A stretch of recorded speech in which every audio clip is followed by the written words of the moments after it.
시청자 여러분 안녕하십니까? NKTV의 김흥광입니다.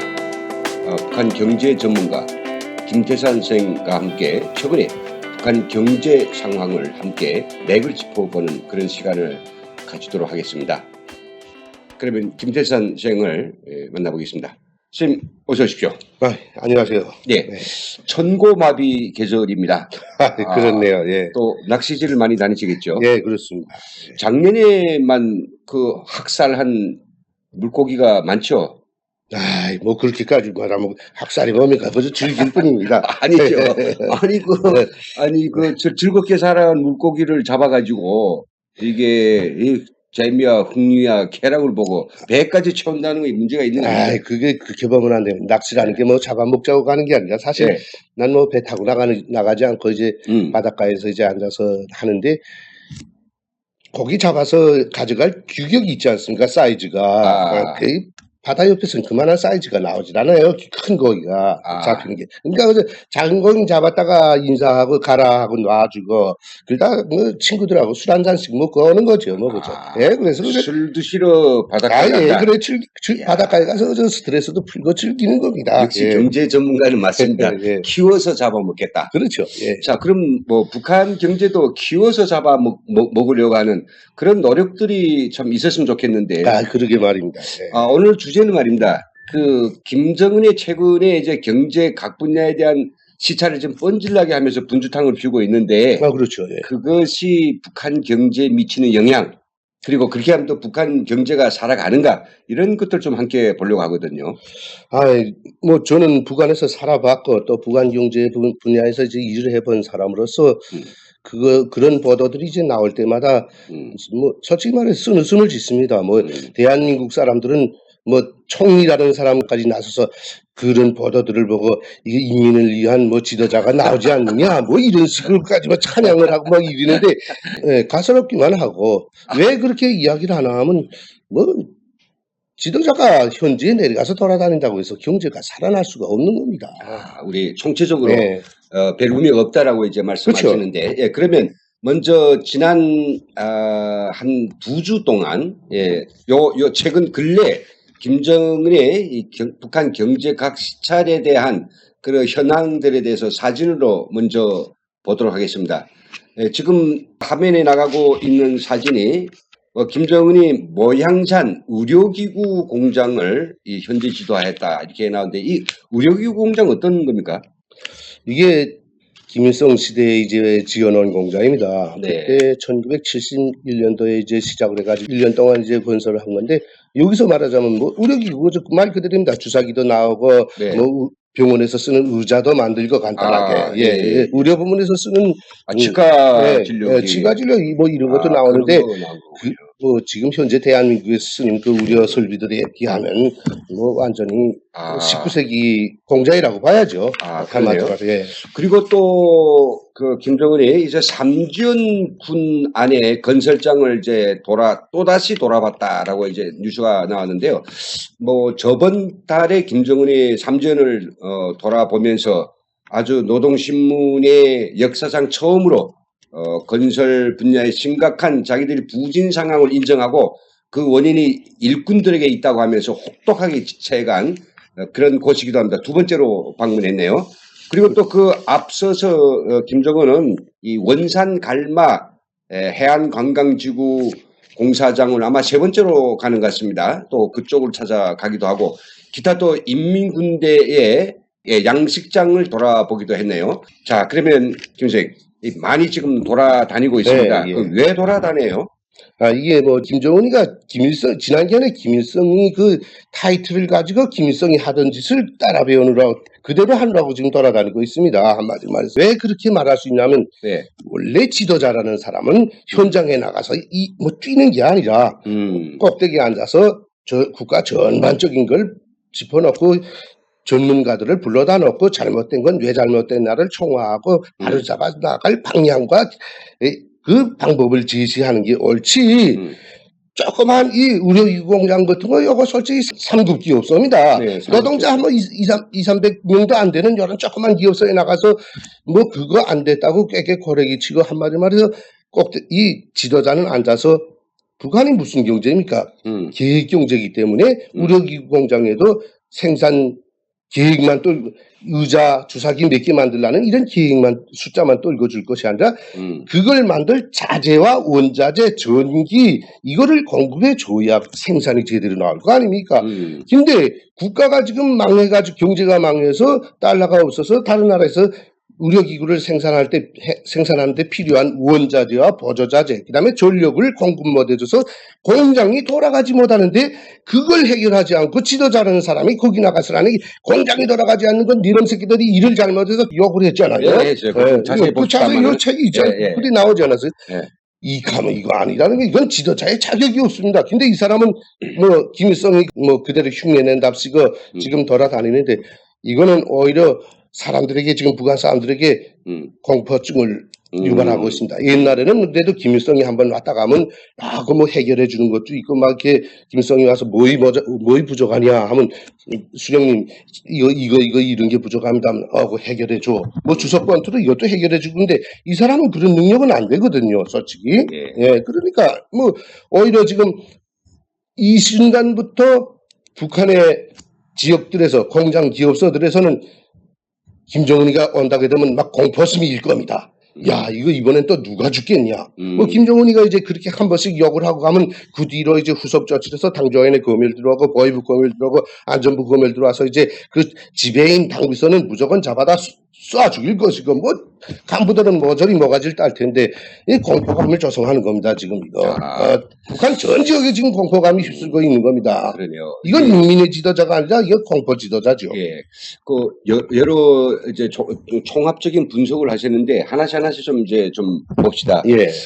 그 경제 어떤 부진 상황의 원인을 알아보고 이것을 어떻게 빨리 축혀세우겠느냐라고 예. 하는 대안을 찾고 또 현장의 어떤 상황들을 좀 독려하고 이런 것보다는 이제 말씀하신 것처럼 나는 지금 살아있는 김일성이요. 네, 라고 하는 것을 이제 실제로 이미지화하기 위해서 그런 행보를 한다라고 다 했는데 예. 이 사진을 한번 보여주십시오. 여러분들 지금 화면에 사진이 나가고 있죠. 지금 흰옷을 입었습니다. 예. 두 흰옷 입은 김일성의 모습과 네. 이 모습을 보면서 어떤 생각을 할까요? 북한 주민들은. 뭐 첫 보는 순간에 북한 사람들은 수령님과 꼭 닮았다. 하는 행동, 옷과 머리, 뭐 옷 입는 것과 발언, 그다음에 현지지도 하면서 뭐 이렇게 뒤짐지고 하는 그 타이틀, 모든 것이 수령님을 딱 닮았다. 김일성이 딱 닮았네. 김일성이 따라하네. 근데 맨 처음에는 그것이 수령님 식사 방법이 나오느나 뭐 이렇게 했던 건데 이제는 뭐 김일성이 흉내만 내고 아무것도 하는 건 없네. 이건 뭐 하는 거야. 이건 뭐 참 그러면서 요즘엔 비웃는 그런 경향이 많다고 합니다. 그러니까 처음에는 괜찮은데 신통하네. 한 번이면 네. 좋다거든요. 근데 이게 뭐 날마다 그냥 김일성이 입던 그 옷, 이 바지 그 가랭이가 이렇게 넓고 그렇죠. 그때는 그랬어요. 지금 그렇게 넓은 가랭이의 바지 입은 사람이 없거든요. 그리고 흰옷. 그리고 또 심지어 저번에 인민군 양식장에 갔을 때는 우통을 아예 벗어 젖히고 스프링을 입는데 그것도 김일성이 했던 거란 말이죠. 딱 뭐 북한에 있을 때 우리 뭐 자주 그 인민들 속에서라는 그 책도 있고 기록 영화들도 이제 계속 공부하면서 우리가 계속 보고 듣던 그거 아닙니까? 뭐 배 나온 거나 뭐 머리 뭐 목이 이렇게 된 거나 뭐 모든 게 뭐 신통이 하나에서 10가지 뭐 그대로 닮아가느라고 하는데 국가 경제를 일궈 세우는 게 아니라 국민들한테 지금 공포심만 주고 있다는 겁니다. 그거 봅시다 그러면.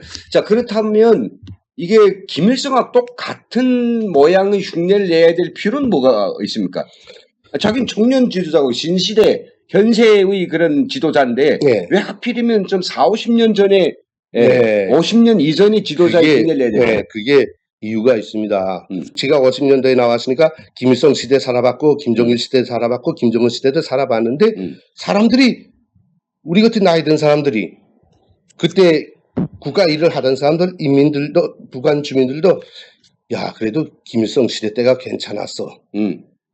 김일성이는 그래도 국가 인민을 위해서 일을 했어 뭔가 나와서 인민들과 마주 앉아서 담배도 말아 피우면서 인민들 목소리를 들었어. 장독도 열어보고. 그렇죠. 그러니까 가마뚜껑도 열어보고 농촌 아주머니들도 만나고 농촌 용감들도 만나서 네. 이렇게 무릎을 마주하고 이야기도 들어보고 네. 그러니까 인민적 사업작품과 혁명적 사업작품 이게 김일성 시대에 나온 겁니다. 근데 그 다음에 김정은 시대 전에 김정일 시대가 탁 들어오면서 항일발산 참가자들 그다음에 소연석이 같은 그 김일성 주변에서 국가 일을 하던 고급 간부들 입에서부터 야 이거 수령님 시대 때가 참 좋았다. 그때는 사업작품도 이렇게 무섭지 않고 참 좋았는데 이거 장군님 김정일 장군님 시대에 오니까 아니 이거 틀려먹었다. 이거 경제운영체계도 뭐 안 되고 모든 것이 김일성 수령님 시대가 그때가 좋았다. 그때 간부들도 그랬네요. 아니 그래서 그 간부들을 잡아다 그 장성택을 시켜서 사회안전부 사건이라는 게 간부들 김일성 시대에 살았던 간부들을 그걸 숙청하기 위한 그 작전이었습니다. 김종대 향수를 그렇죠. 빼가지고 예. 절대 복종시키는. 그때 당경에는 그 일부 부장 하던 사람이랑 몽땅 소관이랑 다 잡아다가서라니 다 적쳐서 죽을 건 죽고 소관인 중심병자 만들고 그렇게 해서 내보내지 않았습니까? 지켜놓고는 마지막엔 야 이거 사회안전부에서 이게 인권을 유린했다 하면서 그때 사회안전부 정치부장이랑 다 잡아 죽이고 뭐 이렇게 해서 이 김정일 장군님께서 뭐 모든 걸 바로 잡아 주셨다 하고 때리고 오히려 자기는 위대한 사람으로 들어서지 않았습니까? 그래서 지금에 와서도 그걸 인민들한테서 그거 아직도 남아있기 때문에 김정은이는 올라앉자마자 야 그 어린 사람이 뭐 건방지게 뭐 하겠냐 이런 여론이 더니까 벌써 그걸 생각하고 당정연의 조직 지도부에서 아니 수령님식 사업 방법을 그대로 이어나가야 합니다. 그래서 타이틀부터 그렇게 우정사를 찌어가지고 그렇게 나간 겁니다. 지금 그랬죠. 예. 원래는 29살 때 28, 29살 때 그렇게 되지 않습니까? 그렇죠. 예. 2009년도에 처음으로 이제 후계자로 등극됐을 때 그때는 사실 아주 최소였죠. 지금처럼 그게 뚱뚱하진 그렇죠. 않았는데 한 3, 4년 새로 무슨 약을 내기는지 이렇게 만들었죠. 그러니까 그게 나이가 어린 핸디캡을 메우고 그렇습니다. 그리고 특별한 세뇌 공작이 없이 김일성의 충성심에 세뇌된 사람들이 마음을 그대로 그냥 연결시켜 가지고 나한테 복종하도록 만드는 그렇죠. 그거라는 그겁니다. 그거네요. 자, 그래 이제 그건 충분히 이해됐고요. 저는 이제 경제 전문가이기 때문에 사실은 김정은의 현지 주도가 실제 북한 경제 발전에 어떻게 영향을 주는가 이 부정적인 측면을 이제 굉장히 많습니다만은 그래도 요 한 가지는 좀 드리고 싶은데요. 예를 들어서 경제 분야를 그냥 위에서 앉아서 다니지 말고 위에서 하는 것도 방법이겠지만은 자기가 지금 잘 모르잖아요. 그 신우주 화장품 공장이 어떻게 생겼는지, 의료기 공장이 어떻게 생겼는지, 그리고 온천이 어떻게 가 본다는 거 하나 있기 때문에 자기 본다는 거. 그 다음에 내려가서 사람들한테 잘한 사람은 칭찬하고, 못한 사람들에 대해서는 호되게 추궁하고, 이렇게 해서 사람들이 설설개면서 뭔가 이렇게 역동적으로 경제가 돌아가도록 하는 그런 역할은 없을까요? 안 됩니다. 경제라는 게 사람 마음과는 다릅니다. 멍둥이를 들고 싸운다든가 이럴 때는 사람이 격동되게 되면 얼마든지 막 투신해서 싸울 수 있는데 경제는 사람의 정신적 능력만 가지고는 해결이 안 됩니다. 경제관리 운영에서 뭡니까? 우선 인간이 있어야 하고 사람이 있어야 하고 그 다음에 기계가 있어야 하고 그 다음에 기계를 돌릴 수 있는 동력이 있어야 하고 그 다음에 중요하게는 원자재, 보조자재 이 네 가지가 생산의 주요 기본 요소 아닙니까? 근데 인간들은 정신 상태도 북한 사람들은 다 충성심으로 딱 꽉꽉 잡고 그 다음에 공장도 있고 이 두 가지는 기계도 있고 두 가지는 됐는데 원료자재가 없고 전기가 없는데 전기가 없으면 사람이 힘으로라도 자재만 있으면 때려서라도 만들 수는 있습니다. 자력갱생이라고 두들겨 만드는데 이거리 난 사람들이니까 주사기 이만하게라도 만들 수는 있는데 원료 자재가 없으면 없는 상태에서 주사기를 만들려면 유리가 들어가고 바늘을 만들려면 쇠가 들어가야 되는데 이거를 공급해 주지 않으면 북한 사람들은 제가 공장에도 있어봤고 꼭대기도 있어봐서 압니다. 전기 주고 원료 자재 보장해주고 하라 하면 식량 주고 식량 주고 하면 12시간 아니 24시간 72시간 3일 그렇게 자지 않고도 한 달을 자지 않고도 일을 할 수 있는 그런 충성심에 충만된 사람들입니다. 북한 사람들은. 근데 그런 사람들에게 자재와 동력은 전기는 주지 않고 내려가서 공자리 덜지 않는다고 이 새끼들 일 안 하고 나 잠만 자고 엎드려 있다고 짐승보다도 못하다고 하지 않았습니까? 솔직히 그렇죠, 그렇죠. 개구리나 뱀, 곰도 동면동물도 1년에 한 번 자는데 너희는 몇 달 네. 동안을 지써 몇 년째 몇 년째 지써 잠만 자고 엎드려 있지 않냐? 막 네. 이거 짐승보다도 못한 놈이다. 야. 막 이렇게 욕을 했거든요.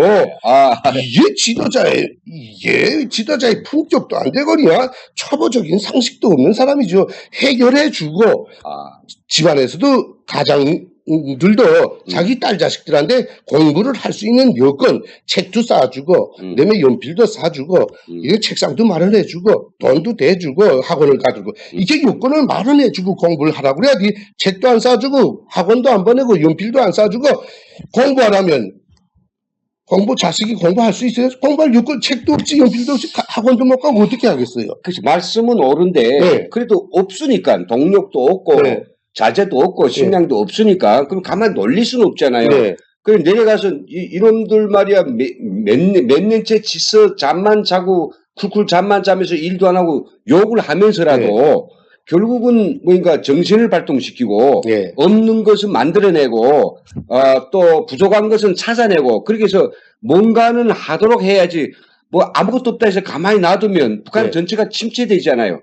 이미지는 침체됐고, 예. 이번에 의료기 공장도 이번에 김정은이가 가는 의료기 공장도 뻔합니다. 다른 공장들과 비슷하게 공장은 있고 당원들도 있으니까니 해체는 못하고 해체했던 간부들은 죽겠으니까 그걸 유지하기 위해서 이제 노동자들을 내보내지 않습니까? 야, 너 나가서 외화벌이라든 무슨 다른 벌이를 해서라도 너도 먹고 살고 나머지 돈은 여기다 얼만큼 바치라. 몽땅 그렇게 해서 노동자들 산으로 보내고 그다음에 들로 보내고 그다음엔 뭐 여기 말하면 앵벌이 보내가지고 해서 공장을 그렇게 지금까지 전국의 공장을 다 그렇게 유지하지 않습니까? 자력 경쟁이죠. 그렇죠. 근데 우리 김대찬 선생은 지금 옛날 아주 그 경공업성에 내각의 간부도 하셨는데 이 자력 경쟁의 정신이 제대로 좀 서 있는 것 같지 않아요. 자력 경쟁도 있지 않습니까? 자력 경쟁의 정신이 없는 사람 갖다가 욕하는데 자력 경쟁하라고. 전기 안 오면 사람들이 이렇게 기계를 여럿이 앉아서 같이 돌리고, 그리고 또 자재 없으면 지붕 위에 지어놓은 합석 파일에다 뺏겨서 가위를 가지고 올려서 뭐 만들어야 되잖아요. 주사기 만드는데 유리가 없는데 예. 뭐 흙을 파스라니 녹여서 만들었어요. 아니 길가에 여기 빈병들을 있고 좀 파유리 그걸 갖다가 녹여서 만들어야 그렇습니다. 예. 길가에 유리병이라도 많으면 그걸 가져다 녹여서 만들 수 있어요. 예. 근데 북한에 어디 유리병이 나봐 돌아가는 게 있습니까? 의료부문에 약병이 없어서 중국에서 들어온 맥주 먹고 나머지 중국 맥주병은 잘 안 깨지니까 그 맥주 먹고 남은 거 그거 해수해서라니 닌게르병 만들어 나오고 약병 만들어 나오는 거 뭐 모릅니까? 어디 북한에 아이고, 그래도 있죠. 학생 어디다 쓰겠어요? 학생들 풀어가지고 길 다니면서 유리라고 생긴 건 다 가져라. 그러면 그렇습니다. 북한은 여기 대한민국보다도 말하자면 폐자재 수입책 없는 체계가 학생들 동원하고 이민반 동원하고 청년 학생들 동원해서 어르신들 동원하고. 저는 뭐 어릴 때부터 그거 이제 그렇죠. 걷어마가지고 개다 수매시키고 영수증 개다 바치는 거 해봤어요. 네. 수매 체계 이 폐자재 걷어모으는 체계는 당적으로 아예 딱 조직이 됐는데 그거 유리 깨진 거 주워다 가서라니 이 조그만 4급 기업서 우려기구 공장에까지 자재해 줄 능력이 안 된다는 겁니다. 이 김정은이 있는 그런 당기관 그 창문들의 유리였는 것도 보장이 안 되는 겁니다. 이거 그렇게 해가지고는. 그렇죠. 맞는 것 같습니다. 저는 또 혹시라도 우리가 너무 이 균형적인 생각이 없이 이게 그냥 질타만 하지 않는가 싶어가지고 좀 공격을 좀 해봤는데 정말 북한 말씀하신 경제 전문가가 본 것처럼 지도자가 돌아다니면서 분주탕을 피며 욕하고 엄벌에 처하고 기강을 잡는 것도 중요하겠지만 그보다는 생산의 3요소를 충분히 제공해 주면 그리고 그들이 그 생산에서 얻어져서 본인들한테 차려질 것만 있으면 날밤을 새서라도 일을 열심히 하는 북한 사람들인데 줄 건 안 주고 자립갱생만 하라고 하면서 그렇게 욕지거리를 해야 되면 어떻게 하겠느냐 이런 말씀이 아닙니까? 그렇습니다. 뭐 자헌대 정신이 나왔을 때 어떻겠습니까?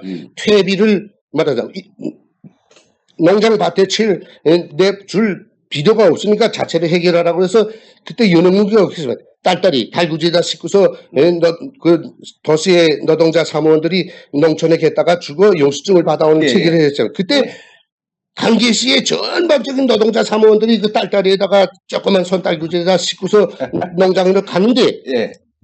아니 도시 어디에서 그 많은 인분이 나옵니까? 돼지도 못 먹이고 사람이 싼 걸로 인분을 만들어야 되는데 그러니까 노동자들이 어떻게 했습니까? 우리 강계 있을 때 그걸 겪었습니다. 똥 싸마지 않았어요? 예, 근데 그걸 싸면 싸이고 예. 달구지에 조그만 손딸구지 이건 내다 이번 주에 실어서 내다 주고 영수증을 받아와야 내가 당원으로서 비판을 안 받는데 할 수 없으니까 석탄물 풀어가지고 그다음에 여기 강가에 나가서 모래 쳐다가 석탄물 이렇게 섞어가지고 씻어보니까 이게 퇴비인지 흘린지 안 나다 땅에다 흙 파가지고 석탄물 비벼가지고 그 달구지에다 싣고 나가서라니 받치고 야 분조장 퇴비 가져와서 그러니까 분조장이 이건 흙 아니에요. 그러니까 야 술 한 병 담배 한 간 저쯤에서라니 이거 써달라 영수증 써달라 다라시요. 몇 톤 가져왔음 한 100kg 가져왔는데 한 톤 가져왔음 이렇게 써줘. 그러니까 석탄물 섞은 흙에다 치고서 그게 강냉이가 되고 농작물이 나옵니까? 이걸 가지고 자력갱생이라고 하고 그때 자강도 정신이 그거 했다고 나왔는데 웃기는 거죠, 솔직히. 그쪽은 굉장히 형식주의, 요령주의자들만 살았구만요. 꼭대기에서 하지 않으면 자력갱생 하라고 내리저기고 이제 김정은이처럼 내려가서 동료한다고 막 내리저기고 수령리 역하고 지나가면 그 다음에 보이부 중앙당 와서라니 검열해가지고는 간부들 적세 채고 잡아가고 추방하고 하는데 무서운데 요령주의라도 피워야지. 이제 묘양산 의료이공장 이 경험이 있었기 때문에 김정은이가 이제 어디 간다 하면 그것에 도당 책임서, 시당 책임서들은 김정은이가 이번에 어디 공장 갈까 하고 보고 아마 다른 데서 자재들을 다 긁어마다가 이제 그 공장이 없고 생산을 하는 것처럼 만들어서 아마 살리려고 이게 요령주의를 그렇게 부릴 겁니다. 또 요령주의. 그렇죠. 근데 이제 비료 이야기가 나왔지만 인분 비료. 저희는 지금도 그런데요. 지금도 그런데 저희는 함흥에서는 요령주의 좀 안 해요. 왜 안 하느냐? 이거 빤드름 하니까요. 그래서 저희는 어떻게 하냐면 비료를 1년에 도시 가정들에서 이게 300kg를 만들어야 돼요. 네, 계획경제니까 계획이 있죠. 이걸 뭐 모래 가지고나 뭐 석탄 가루 이런 거 요령주의 하면 안 돼요. 그러니까 방법이 있습니까? 그래서 이제 결국은 인분을 갖다가 이거 버리면 안 되니까 이거 집에서는 인분을 갖다가 그 냄새나는 걸 어디다 따로 완전 진주따지처럼 모시고 그렇죠.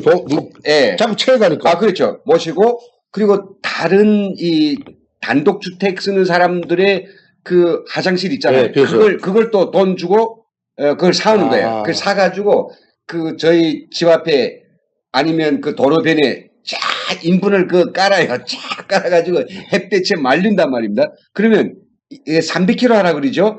이거 10대 1로 봐줘요. 30kg를 하면 300kg 한 걸로 봐준단 말이죠. 네, 맞습니다. 그래서 그거를 이제 아까 말한 딸에다가 싣고, 그리고 또 여성들은 그 소랭이다가 이고 농촌에 가서 번져놓고 그 확인증을 떼어야 되는데, 이거 어떤 때 도시에 살지만 이게 내가 농민인지, 이거 온 도시가 그냥 똥내로 그 파리 새끼들이 날리고, 저는 그 꼴만 안 본 것만 해도 지금 너무 다행이에요. 수령이라는 사람이 앉아서라니 국가 전반적인 운영 체계를 바로 잡고 시스템을 바로 해서라니 이게 되도록 봐야 되는데 이렇게 나가서 관료주의만 부르고 욕만 하게 되면 국가 전체가 죽도 아니고 밥도 아닌 겁니다. 한마디로 말해 죽이면 죽, 밥이면 밥 따로 이렇게 착착 되도록 가마를 따로 하고 쌀도 따로 들어가고 이렇게 해야 모든 게 나오고 하는데 이건 그저 농사도 내가 노동자인지 농민인지 모르겠고 내가 사무원인지 노동자인지 농민인지 모르겠고 1년에 노동자 사무원 학생들이 4개월 이상은 농촌에 나가서 일을 해야 봄, 가을, 여름 이게 일을 해야 뭐 겨우 배급이라고 옛날에 받아먹고 살지 않았습니까? 그러니까 아니 이것도 아니고 저것도 아니고 그러니까 지금 경제가 조판됐는데 근데요, 예. 말씀이 안 되는데, 제가 봤을 때는 김정은이 저렇게 뭐 경제 각 분야를 분주탕 피우면서 시찰하는 게 또 예. 이유가 있을 것 같아요. 왜냐하면 계획경제 시스템에서는 원래 그 계획이 세워지고, 그거에 대한 뭐 각 공장 기업소의 그 디테일한 생산 계획, 자재 공급 계획, 그리고 동력 공급 계획, 그리고 이게 생산된 걸 갖다 협동 네. 계획 다 세워가지고 이 총체적인 재원이 있어서 땅 시작해가지고 이게 아예 일사불란하게 맺어지지 않습니까? 네. 근데 아까 앞에서 잘 말씀했지만은 재원이 없어요. 네. 돈, 에너지, 그리고 원료 자재, 기계 다 없습니다. 네. 근데 이걸 다 가지고 있는 거는 많지는 않지만은 이 김정은은 가지고 있어요. 이거 그렇죠. 김일성 때는 이걸 주석 폰트라고 했고 예, 예. 지금은 국무위원장 폰트라고 한다 하더라고요. 그럼 폰트가 요만큼 있는데 이걸 어느 부분에다가 어느 공장 어느 부분에 주겠는가 하는 것을 이 사람은 이제 얼마 안 되니까 예, 예. 이거 집중적으로 줘야 되잖아요. 예. 그러면서 자기가 누구한테 줄 것인가 돌아다니면서 이거 결정하는 거 아닐까요? 물론 그런 결정도 합니다. 근데 이게 문제는 김정은이가 연명산 의료기구 공장이라는 조그마한 공장에 갔다는 게 이게 지금 대단히 무슨 경제 분야를 돌아다니는 것처럼 이렇게 묘사를 선전을 이렇게 했을 뿐이지 옛날 김일성 때부터 김정일이는 뭐 그렇게 현지지도를 안 다녔지만 김일성 때부터 이 지방 현지지도를 왜 나갔나 하면 예. 기본 군수 부분에 다녔습니다. 그렇죠, 그렇죠. 예, 제가 자강도에 있었는데 예. 자강도에도 오게 되면 26호 공장, 93호 공장, 포탄 생산 공장, 총 생산 공장 들어와서 군수 공장들 쭉 보고는 어느 지방 공장 조그만 거 하나 가 봅니다. 예, 예. 그하고는 마치도 수령이 경제 인민생활 향상을 위해서 지방 공장까지 찾아다니며 현지지도를 하셨다고 군수 공장에 나간 건 보도가 전혀 안 되고 이 조그만 지방 공장 나간 거에 딱 보도되는 겁니다. 이거 묘양산 의료기구 공장도 김정은이가 할 일 없어 그 3급 끼어서 4급 끼어서 조그만 데 차를 타고 찾아가서 현지지도 하는 게 아니라 그 지역에 군수공업 부문에 가서 회의를 하고 현지지도를 하고는 야 빨리 군수공업 추겨 세우라 오리카라 이거 지도하고는 조그만 요거 선전이 필요하니까 묘양산 의료공장에 간 겁니다. 삼전에도 왜 가냐면 삼전에 지금 최고사령부가 그걸로 삼전 쪽으로 옮기지 않았습니까? 그래서 그 최고사령부 갱도구를 뚫려서 중국하고 지금 연결을 시켜놨거든요. 그러니까 김정은이가 그쪽으로 계속 지금 가서는 꽝 하면 도망칠 통로를 그렇죠. 전선사령부가 거기 지금 삼전 쪽 움직여 갔어요. 이쪽에도 있고 거기도 지금 후보 단지를 해놓고 거기 가서라니 앉아 숨어 있으면서 이제 여차하면 중국하고 지금 압록강 건너서 굴 다 뚫어놨어요. 그래서 중국하고 다 연결이 됐는데 거기 가면서 뭐 삼지연군에 한 번씩 나가서는 이제 인민생활을 돌보는 것처럼 건설하는데 저 사진 찍고는 노동신문에서는 우리 장군 국무위원장님께서 인민생활 향상을 위해서 이렇게 뭐 옛날 김정일 때처럼 쪽잠을 자면서 죄기밥을 드시면서 이렇게 헌신하신다. 이렇게 선전을 해서 뭐 충성우상화하는 거지요. 그렇죠. 근데 그걸 이제 또 대한민국에서 언론들은 또 그걸 아주 대단한 것처럼 받아가지고 여기서 또 김정은 선전 또 여기서 또 해주고 뭐 남과 북이 지금 짝짝꿍이 잘 치고 있습니다. 한마디로 말이에요. 그렇죠. 근데 말씀 끊어미안데 이 대한민국에서 분명 돈도 뛰어가고 자재도 뛰어가는데 김정은이는 이 조그마한 묘양산 의료기구 공장도 살리지 못하고 가서 욕만 하고 돈을 안 준다는 겁니다. 그 잘 때 자동차로 자재를 몇 자동차 싸가지고 가서 자 이걸로 생산 빨리 하라 하면 거기 노동자들이 충성심을 발휘해서 막 생산하가는데 빈손으로 가가지고는 욕만 하는 거죠. 대한민국에서 들어간 돈과 자재는 다 어디 갔는가 하는 게요, 이게. 뭐, 북한 경제에 넣어놔다가 지금 대한민국 정책을 논해서는 미안한 데는 이게 문제입니다, 지금. 대한민국에서 돈 줬으면 인민생활 향상에 쓰여져야 될 거 아닙니까? 지난, 뭐, 햇볕 정책 때부터 수조 달러가 들어갔지만은 하나도 인민생활 수조원. 네, 수조원이 들어갔지만 어쨌든 인민생활 향상에는 전혀 돌아가지 않았다는 걸 왜 그렇대요. 네, 대한민국 정부는 이제 하신 말씀 들어보고 갑자기 이런 생각이 떠오르네요. 뭐 한 5년 동안 김정은이 네, 경제 분야들을 시찰한 사진들 매번 내보내죠. 예, 예. 그거 쭉 보면 특징이 있어요. 있어요. 특징 못 보십니까? 이제 말씀하신 건데 그렇죠. 무슨 특징이냐면 김일성 때는 아주 큰 공장들 다녔어요. 예, 예. 용성기 공장, 나왔습니다. 엄청난 네. 대한중기계연합기업소, 그리고 자동차 덕천 자동차 예, 공장, 예, 예. 흥남 비료공장. 근데 이 사람은 물고기 양식장, 예, 예. 그다음 인민군대 이렇게 물고기 수산사업소 쫙 이렇게 물고기 쌓아놓은 거 이런 거. 예. 그다음에 무슨 어디 농촌에 관계 공장, 그렇습니다. 그다음 예. 축산 기지. 예. 그럼 이 북한의 중공업, 핵심 공업이 아닙니까? 그건 다 죽었다는 이야기 하네요. 그렇죠. 그건 다 아무 봐야 가치가 없는 다 겁니다. 봐야 아무것도 없다. 예. 이런 이야기죠. 자기 힘으로서는 살릴 능력이 안 되고. 예. 맨 처음에 김정은이가 올라앉자마자 가본 것이 어디입니까? 만경대 유의장 가서 풀만 타고 그거 풀 뽑으면서 욕하지 그렇죠. 않았습니까? 그 다음에 두 번째 간 게 어디입니까? 평양 자라공장 가가지고서는 예. 그 자라공장 지배인 기사자이랑 몽땅 다 죽여버리지 않았습니까? 죽여버렸죠. 예. 자라공장. 야. 자라라는 게 예. 얼마나 고급산을 먹습니까? 네. 딱 새우하고 저가비 말린 것만 먹는데 배합사려도 그걸 먹고 키운 걸 그 간부들이 이렇게 되면 몽땅 달러를 주고 배합사를 사다가 키워야 하는 게 자라인데 거기 가서라니 자라 안 키웠다고 거기 사람들 얼마나 욕을 하고 그때 그랬습니까? 솔직히. 그러네요. 예. 이게 국가 지도자로서 참 전혀 능력이 없는 사람인데 북한 언론이나 대한민국 언론이나 그 사람을 위대한 지도자로 인민을 위한 지도자로 띄워넣는 그 자체가 웃기는 겁니다 지금. 예, 우리 탈북자들만이 이걸 아는 거예요 솔직히. 예.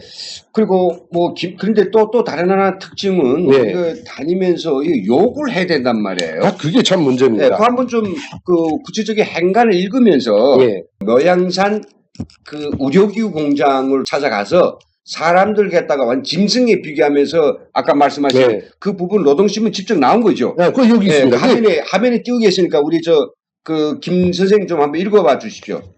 예, 경유하는 최고사령관 동지께서는 보건의료기공업관리국을 비롯하여 보건부문 전반이 동면을 지내 오래 한다고 하면서 동면 동물들도 한 해에 한 번 겨울잠을 자는데 보건부문에서는 벌써 몇 해째 질서 틀어박혀서 동면하면서 빈 구호만 외치고 있다고 엄하게 지적하셨다.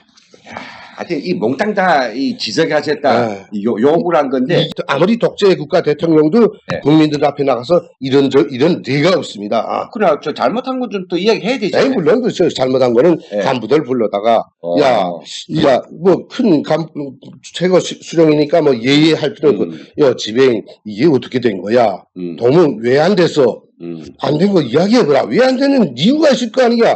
당비서 이게 왜 안 됐어? 이렇게 엄하게 물어보고 그래? 자제는 있어? 자제 있습니다. 존기화입니다. 근데 왜 안 했어? 그러면 간부들이 잘못했잖아. 그때 지적이 들어가야지. 자제는 있나? 존기는 얼마나 들어오나? 뭐가 부족해서 안 되냐? 이거는 전혀 물어보지 않고 그게 핵심인데. 그게 핵심인데 왜 못했나? 왜 안 했나? 이거를 물어봐야 아버지가 자기 자식이 공부를 안 했을 때도 너 오늘 왜 공부 안 했냐? 아니 욕하지 않으니까 대라 왜 안 했냐? 아이가 저 오늘 친구가 와서 학습장이 없어요. 뭐 없어서 학습장이 없어 못 했어요. 그래? 전기불이 안 왔어요. 그래? 야, 그럼 아버지가 전기 고쳐줄게. 야, 전공부터다 전기 고쳐주고. 학습장을 엄마 시켜서 학습장에서 싸우라고. 아니면 아이한테 던져서 싸우게 하고. 이게 지도자고 아버지지. 다짜고짜 아이가 공부 안 했다고 해서 회초리 들고 와서 이놈 자식이 공부를 안 하고 때리기만 하면 이건 뭐 아버지가 아니라 뭐라고 말할까요? 여기 반당 반혁명 문제라 했어요. 이 사람 죽었죠. 이 맨 아래 부분 있지 않습니까? 그렇죠. 이것은 우리 당의 인민적 보건 시책을 반대한다 그랬어요.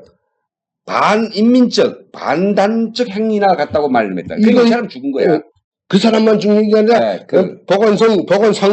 보건상은 이제 안 죽일 겁니다. 그 밑에 책임진 부상에서부터 이제 그 밑에 쭉쭉쭉쭉 내려가면서 책임해서 전가시켜가지고 전부까지 줄줄이 떼버리는 거죠. 완전히 이것 때문에 이제 북한 보건부에서 보건의료부문에서는 간거들 나겠구만. 허전히 물갈이 하는 거죠. 그렇게 지금 이 공장이 돌아가기 위해서는 말씀하신 것처럼 전기를 주고 또 그렇죠. 유리와 금속 그 필요한 그 특수강들을 다 주고 그리고 이제 계획을 주고 도면을 주고 생산해라 하면 충분히 생산할 수 있는데 이게 국가의 잘못도 아니고 나라의 경제 체제가 잘못된 것도 아니고 더더욱이 김정은의 책임은 아무것도 없고 이건 순수 아랫부분이 일꾼들이 머리가 굳어져 있고 동면하기 때문이라고 그러잖아요. 네, 그렇습니다. 그러니까 전적인 책임은 김정은 책임인데 음. 가정에서 자꾸 가정 문제를 예를 들어 미안하지만 가정에서 책임은 아버지의 책임이지 자식의 책임은 아닌 겁니다. 네. 공부를 잘하고 못하고 교양이 됐고 안 됐고 하는 거는 가정의 책임이고 국가가 제대로 운영되지 못하고 하는 거는 국가 수령의 책임이지 그 밑에 어느 공장 지배인이나 부장이나 상무의 책임이 아니라는 겁니다. 이게. 그러니까 이게 이 공장만 지금 바라보고 화가 벌떡 난 게 아닌 것 같아요. 그렇죠. 다른 데는 잘 되는데 여기만 안 된 게 아니고 돌아다니며 보면 볼수록 정말 너무나도 이게 갑갑하고 뭐 좀 뭐라 그래요? 네. 너무나도 한심하고 너무나도 이 낙후하고 자기가 스위스의 보통과 완전 다르잖아요. 네. 그러니까 지금 이렇게 그 억울한 걸 막 지금 억울한 게 아니라 너무 이게 우리가 떨어졌구나 하는 네. 자괴감을 갖다가 드러낸 것 같아요. 맞습니다. 여기 말이 있습니다. 신문에 딱 나온 노동신문에 나온 거죠. 공장의 일부 건물들은 2015년에 개보수한 것으로 보고받았는데 왜 벌써 이렇게 한심하게 되는지 모르겠다. 3년 전에 보수했는데 이게 완전히 또 네. 날파람식으로 한 것 같습니다. 공장의 주인인 일꾼들이 문제예요.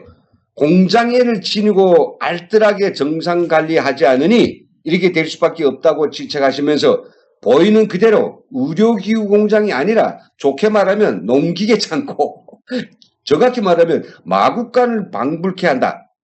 의료기구들 생산하는 공장인데 이런 정도의 환경과 기술 장비 수준으로서는 현대적 의료기구들을 절대로 생산할 수 없다고 엄하게 추궁하셨다. 이런 거죠. 그래도 김정은이가 이제 사전에 온다고 통보가 됐을 겁니다. 여기는 그 사전에 통보되고 청소하고 다 그러죠. 페인트 바르고. 네, 그래도 그만한 정도면 그 도내에서 또 군내에서 최고의 자재들을 다 긁어다가 그래도 해놨지 그 부관에서 안 할 때가 아니지 않습니까? 내가 거기 도당 책임비서고 내가 군당 책임비서고 내가 의료기공장 지배인 당비서라 해도 야 수령님께서 오신다는데 이거 해야 돼. 청소도 하고 붙일 건 붙이고 갈 건 가고 막 칠할 건 칠하고 하지 않습니까? 무조건 부관 뭐 대한민국하고도 다르고 다른 나라하고 다른 게 뭐 그건데 그렇게 했겠는데도 김정은은 눈에 차지 않는다고 트집을 잡아가지고 사람을 잡으니까 앞으로 북한은 이제 독재 국가에서 최고의 뭐 공포 국가로 전변됐습니다. 솔직히 말해서. 예, 시간이 많이 지났습니다. 지금 할 말은 가득하지만은 여기서 일단은 줄이고 싶습니다. 김정은 북한의 각 분야를 분주탕을 피우면서 현지 시찰에 현지 지도하고 다니지만은 다니면서 무엇을 보고 또 어떤 문제들을 해결해야 되겠다고 그 원인을 경제 부진 원인을 찾아보았는지는 모르겠습니다만은 저희들은 현장을 가지 않아도 보이네요. 네, 예, 그렇습니다. 경제를 빨리 추려 세우기 위해서는 개혁 개방을 통해서 부족한 에너지와 원료 자재, 설비들을 일단 들여와야 됩니다. 자력경생 좋죠. 근데 이제 너무 70년 동안 자력경생 하다 보니까 뭔가 자력경생 어떻게 뭐 여지가 없습니다. 소도, 구루터기가 있어야 맞는다는 이야기가 있는데 자력경생은 이전 하나의 빈말에 지나지 않죠. 그 죽은 나무를 아무리 비틀어야 물이 나오겠습니까? 그래서 이번 기회에 이렇게 돌아보면서 현재의 북한의 능력, 현재의 북한의 그 체제 가지고는 이 사람들을 먹여 살릴 수 없다라고 하는 현실적인 문제를 직감하고 정말 대담하게 정상국가로 대한민국에 솔직담백하게 모든 걸 내려놓고 함께 공생공존 평화를 추구해 나가는 그런 새로운 북한이 되기를 바라면서 오늘 여기서 마쳐야 되겠죠? 예. 오늘 좋은 이야기 감사합니다. 뭐 괜히 욕만해서 미안합니다. 시청해 주신 여러분 감사합니다. 여기서 마치겠습니다.